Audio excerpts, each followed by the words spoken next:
Verma, start. Is the screen visible? Let me know. Yes, please. Yeah, okay. So thanks, Jay, for having me here.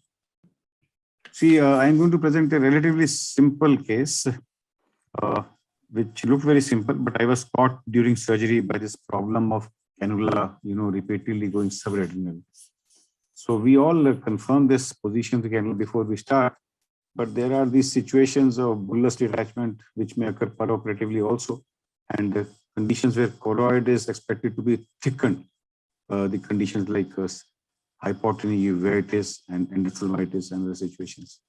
So how we wriggled out of it, this was a 49-year-old gentleman, 6 months duration. On anterior segment exam, he had evidence of uveitis, posterior synechiae, and pigment dispersion on the surface of lens, and early cataract with irregular pupil and flare. So this was the fundus photograph. It was a predominantly nasal detachment actually, with multiple breaks. His BCVA was 20/20 before the surgery. So this was the surgery. I did put a band in this patient because I didn't know how much is going to be there. So this cannula, you see, I am seeing the confirmation of this position of the cannula, which was visible. But perioperatively, you see the illumination is much less. It is illumination through the retina I am doing this work. So I carried out some part of vitrectomy without moving too much the instruments. You see this break in the lower part, a lot of pigmentation there, and retina narrowly visible. So after some vitrectomy, pushed in some PFO, carried on peripheral vitrectomy, and because the illumination was not very good because of cervical position of the illuminator, I put this chandelier, and now it has become very bright. Carried on this, there are multiple breaks here, you can see here. This was actually a resurgery, first surgery done somewhere else. So there was this PVR, which I tried to dissect. And retina, got reasonably well mobilized after doing this membrane surgery. Then did this usual marking of the breaks with the diathermy and removed the PFO and started air fluid exchange. And air became subretinal at this stage. You can see this upper part, the air coming subretinally here. So now again I checked the cannula position and could not see the cannula. So again, this time now patient has 5 openings in the eye, shifted the infusion port to slightly up. And now it was again very bright, illumination, everything good. So I removed this subretinal air through that break, which was near the position. And the rest of the surgery was uneventful. We could settle the retina, laser all the breaks, multiple breaks. One was iatrogenic also. And fortunately, these were the previous laser scars of the previous surgery. Unfortunately, then injected this oil for the tamponade, lasered all the breaks, and put in a broad band of laser all around, because this was the second surgery he was undergoing. So this was the post-op result, which was pretty good, and patient had 6/18 vision post-operatively. These are a couple of pictures I took operatively and just showed here. So what I learned, and there's some red flag signs you see, which alarm us to that canal is becoming subretinal, illumination may become less, or retina suddenly becoming bullous, and air goes subretinally.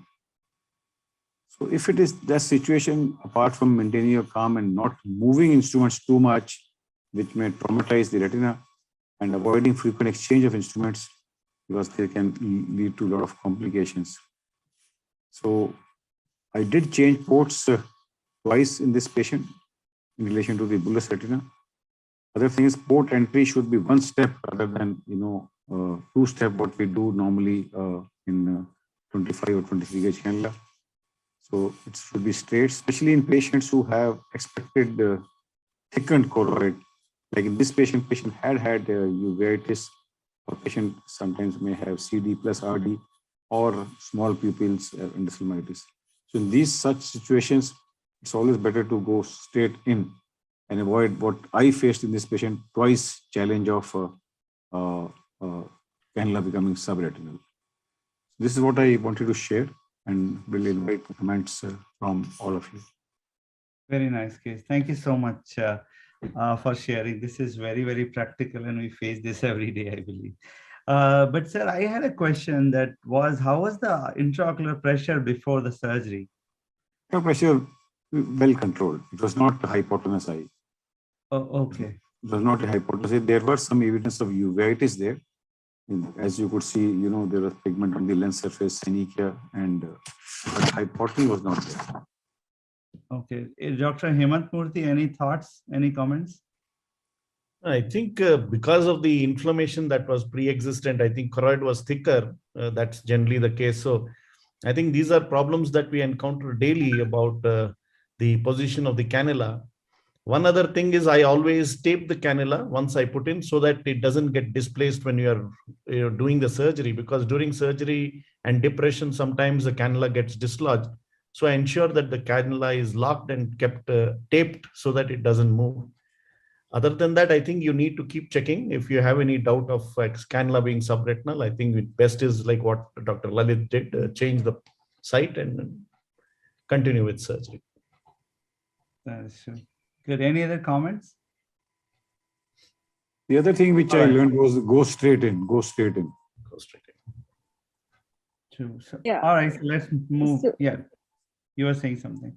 Yeah, just if you are dealing with the aphakic patient, sometimes using an AC maintainer can circumvent all these problems, especially uveitic eyes. We know the pars plana membranes, which are an additional problem where the infusion cannula is concerned. So AC maintainer finish the vitrectomy, but fluid air exchange sometimes doesn't work so well with the AC maintainer. In that case, by that time, you can then shift to the infusion cannula and finish the rest of the job.